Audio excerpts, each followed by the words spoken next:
नमस्ते दोस्तों, आज मैं बात करने वाला हूँ प्रॉपर सबसेट। प्रॉपर सबसेट आखिर होता क्या है, उससे पहले मैं यहाँ पे बात करूंगा सबसेट की।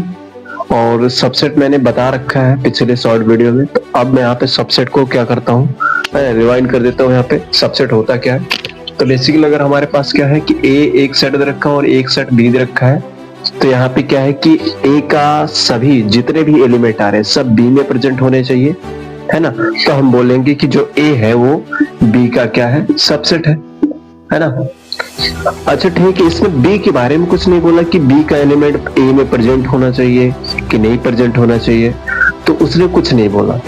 तो उसके कुछ ना बोलने से हमारे पास दो केसेज आ जाते हैं। पहला केस आ जाता है कि ए के, है ना, सभी एलिमेंट जो है वो क्या हो, बी में प्रेजेंट हो।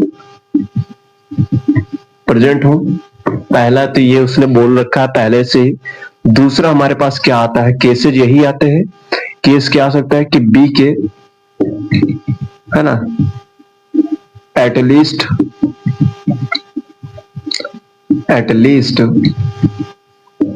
वन एलिमेंट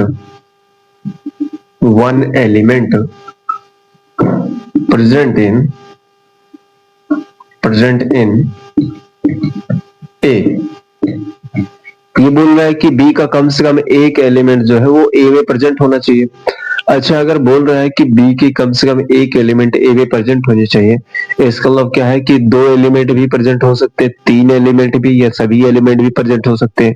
तो इसका मतलब है कि हमारे पास एक केस ऐसा भी आएगा जब बी जो है वो इसके सभी एलिमेंट ए में प्रेजेंट होंगे, और उस केस को बोल देंगे कि ए बराबर बी हो भी सकता है ना। उस समय हमारे पास क्या हो सकता है कि इसमें ए बराबर बी की संभावना पॉसिबल है। संभावना वही पॉसिबल है, संभावना है ना, कह सकते हैं कि यहाँ पे संभावना बन रही है।